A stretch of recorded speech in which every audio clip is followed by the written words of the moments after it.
Hoosiers win! Hoosiers win! Hoosiers win! Welcome to the Krueger Show. As we talk a little national championship, the Hoosiers get it done, and we'll talk about it right here.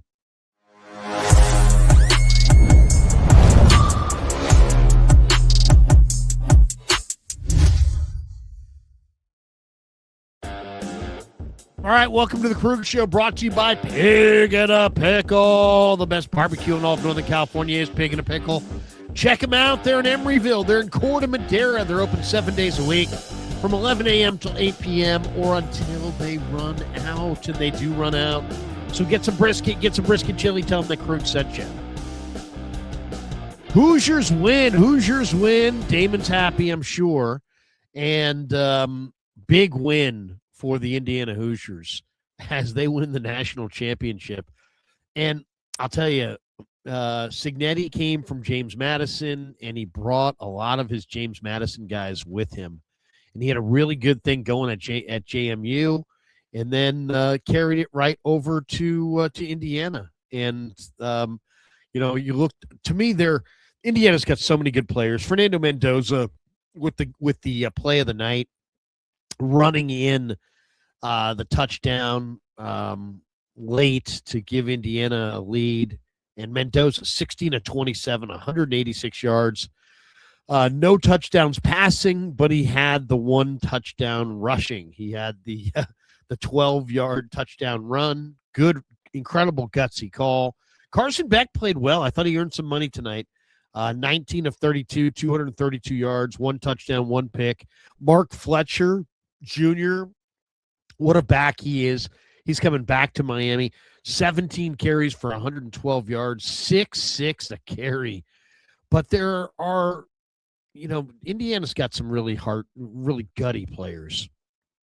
I thought Kalen Black, the little running back, who led the way, good running back, Virginia kid, 5'10", about 210 pounds, man. There's three guys that are all kind of undersized, that are all JMU transfers that I'd love the Niners to get in the draft. One of them is this Kalen Black, the running back from Indiana. He's a small back. I don't think he's a star. He's probably a day 3 guy. He might even be an undrafted back. We'll see what he runs in the combine. But he's not considered to be a star. But, man, I love the determination and how hard he runs. And the second effort, I mean, that stuff, you can't teach that. I also thought the other star of this game was Malachi Toney, and for the Canes, the freshman receiver. Man, he is really good. I mean, he's obviously going to be going back to college, but 10 catches for 122 yards and a touchdown for Malachi Toney. He has been fantastic. But the three Hoosiers that I'd love to see the Niners get. One is the running back, Kalen Black. Just tremendous effort, second effort, third effort. The second guy is the corner, D'Angelo Pons. And I said to somebody, he's like Upton Stout, and then he goes out there and he really played well. Pons, 5 tackles, 5 solo tackles, 3 passes defensed. He was really good, really good. He plays big. But he's not a big guy. He's a small corner. He's 5'9". Is he 180 pounds? I don't know. They list him at 170, 5'8", 170. So he's going to test NFL teams as far as, do you want this player? Because he's so small. But D'Angelo Pons is a great corner. And once again, because of his size, he's probably going to go later in the draft than he should go. He's a really good football player. The third guy is Mikhail Kamara. And I talked about him in the pregame a little bit when we talked about that earlier today. The senior, he's 6'1", 265-pound defensive end from Ashburn, Virginia, who started at JMU as well and transferred with Signetti over to Indiana. And what can you say about Mikhail Kamara? I mean, he's just a big-time player. Big-time player. He blocked the field goal for the touchdown. Absolutely huge. Absolutely huge. Huge player. But not, 23 and a half career sacks. So, I mean, he had 4 and then 7.5 in 2 years at JMU. He had 10 last year, and only 2 this year. but 23 and a half sacks for Mikhail Kamara. And another guy who's going to be, he's not going in the first round. He's not going in the second round. He's not going in the third round. He's going to be a day 3 guy. So if there was a fourth guy, I'd say the center, Krueger. I think he's probably an undrafted player. But, man, as far as you just want to get a little bit of that Indiana heart on your football team, man, you couldn't go wrong with those guys. And then on the defensive side for the Canes, how amazing is Ruben Bain?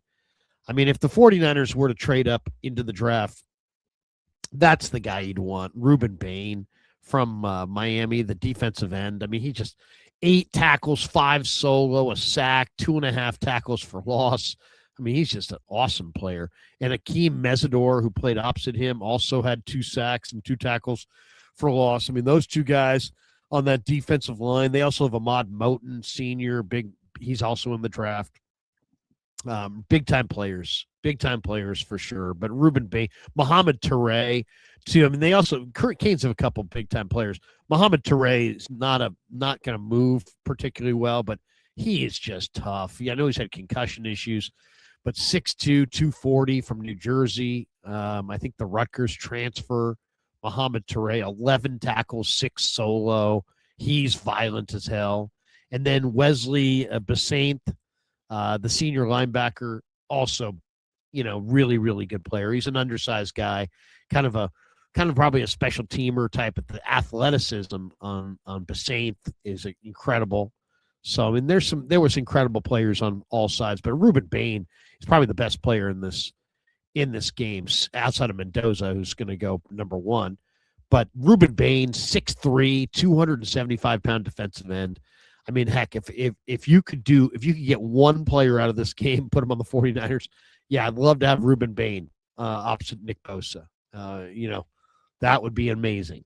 He's going to go in the top 3 picks of the draft, and they won't get their hands on Ruben Bain. But what a great player he is. He's a difference maker. He showed it tonight. Another guy for the Canes is the hell of a player is Keontae Scott, the corner who had so many big plays this year. So big win for Indiana. They go 16-0. They win the national championship. Miami drops to 13-3, but it was an entertaining national championship. I thought, Indiana got the win and the Canes got the cover. The spread was 8.5. It went down to 7. They win by 6.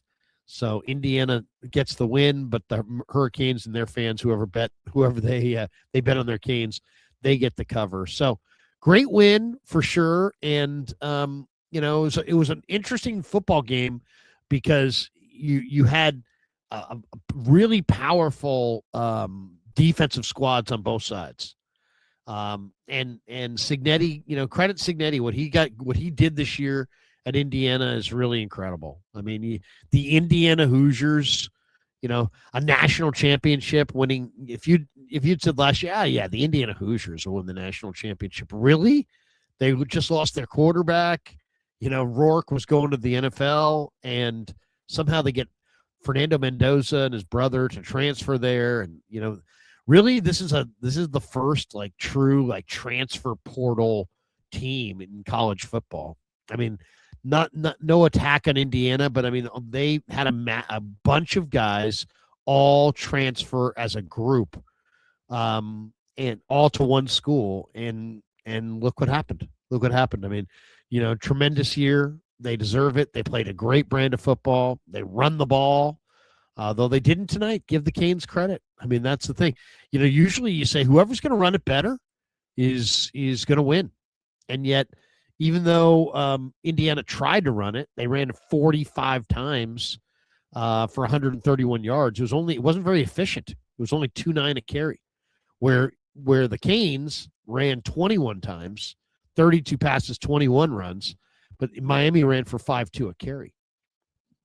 So the Canes were the more efficient rushing team, but this is what Indiana does. And when Mendoza, I thought it was really interesting too, the fact that Signetti put the ball in Mendoza's hands on a quarterback keeper, at the end. I mean, that was a long run. I mean, that is seriously 12 yards.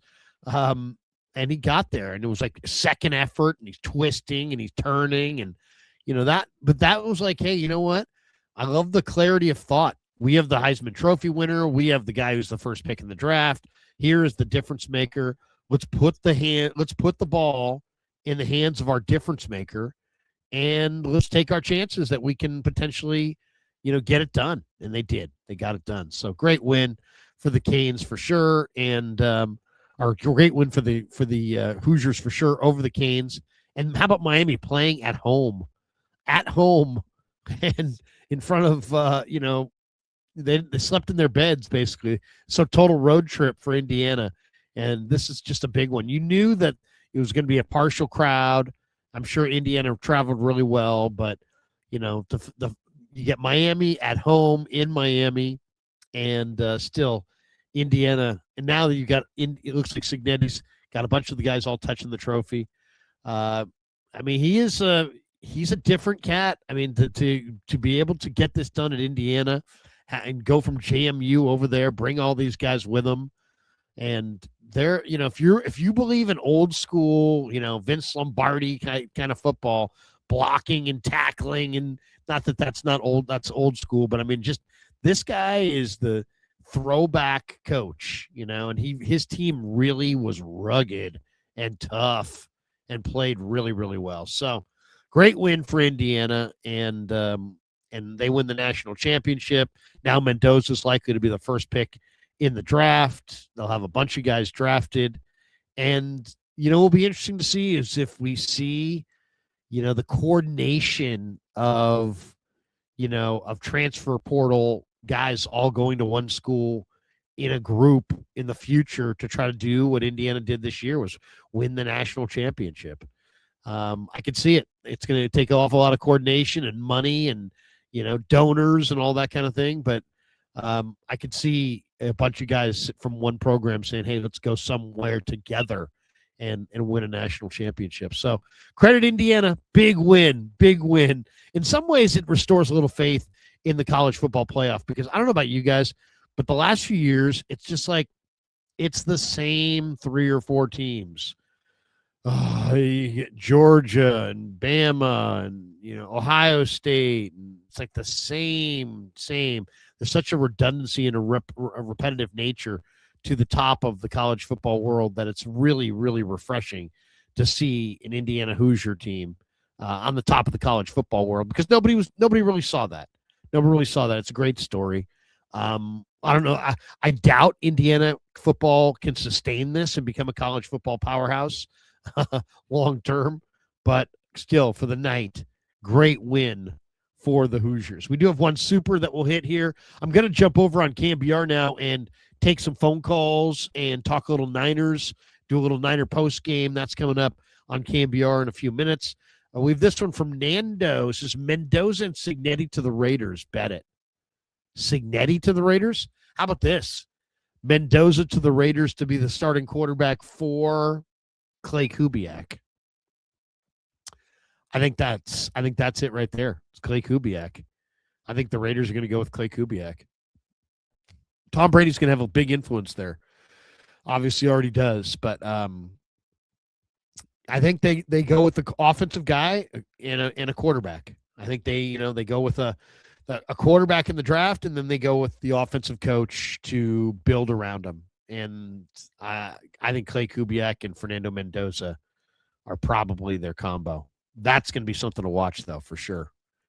We have this one from Titus Moeller. Who could be the future wide receiver 1 for San Francisco in the draft?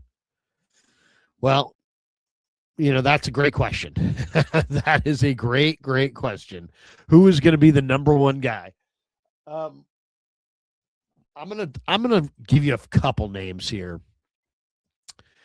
For as far as wide receivers, and we'll talk more about this on the radio, I'm sure, and we'll talk a lot on in the coming days about this. But I mean, Jordan Tyson, Carnell Tate, Mekhi Lemon, Denzel Boston, those are considered the top receivers. I think they'll all go. Jordan Tyson's going in the top 10. Carnell Tate's probably going in the top 10, maybe top 15. Mekhi Lemon's going in the top 20, top 15. Denzel Boston's going in the top 20, top 15. I mean, those 4 guys I think are all going in the first round, and they're probably all going to go in front of the Niners. Now, that next group, I think, is what the Niners will be looking at, and that's Kevin Concepcion from A&M, who runs really, really well. Chris Bell, who's coming off a knee injury for Louisville. He's probably my favorite. He's 6'2", 220. Kind of reminds me of Terrell Owens, just a big physical guy, but he's also coming off an ACL. So you got to, I'm not sure if he'll be ready to contribute. Niners, if you're looking for somebody to lead your receiving room, it might not be Chris Bell as a rookie, but I like Chris Bell. You saw Elijah Surratt for Indiana tonight. I'm a big fan of Jeremy Bernard from Alabama. I really love him. There's Zachariah Branch, who's tiny for Georgia, but he's burning fast. Very, very fast receiver. Omar Cooper, you saw tonight as well. I'm going to give you a couple names of receivers that I really, really like that you guys ought to take a look at. And I didn't, John Dickinson was ripping me on KMBR for this because I was like, he's like, well, hey, should they go after Justin Jefferson? And it's like, you know what? No, they shouldn't go after Justin Jefferson. They should go find their own Justin Jefferson because the Niners can't keep giving away these top assets for one guy, like they did with Trey Lance, like they did with Javon Hargrave. And it's like, eventually you're going to have to do what everybody else does and just draft them and find them in the draft. But here's a couple names. Malachi Fields from Notre Dame, 6'4", 220-pound receiver, transferred from UVA. Really interesting ball skills. Could be very much like a Juwan Jennings replacement. The other guy I really like is Ted Hurst. He's a Georgia State receiver who is 6'2", 195 pounds, runs really, really well. Those are the two guys I really like the most. There'll be more guys that we'll take a look at as we get closer to the draft, and all drafts, there'll be some other receivers that come out of the woodwork. I kind of late in the draft, I like Dylan Bell from Georgia quite a bit. I think he's kind of a sleeper. But those are the names right there that I really like. I like Ted Hurst from Georgia State. I think he's a real sleeper. I love Jeremy Bernard from Alabama. And I think both Jeremy Bernard would be such an ideal fit for the 49ers. I don't think you could have to take him in round 1. He's probably more of a round 2 guy. But that's what I'm looking at as far as the draft. All right, we're going to jump over on the radio right now. So join me on KMBR. Quick hitter on the YouTube. Quick 17-minute hitter. Hope you guys enjoyed it. But Niners, we're going to talk Niners on the radio. And join me next. We'll do more straight ahead. And, of course, thanks to our sponsors, Pig and a Pickle. Thanks to Sleeper. Thanks to Habbas Law. And thanks to you guys for supporting The Krueger Show on YouTube.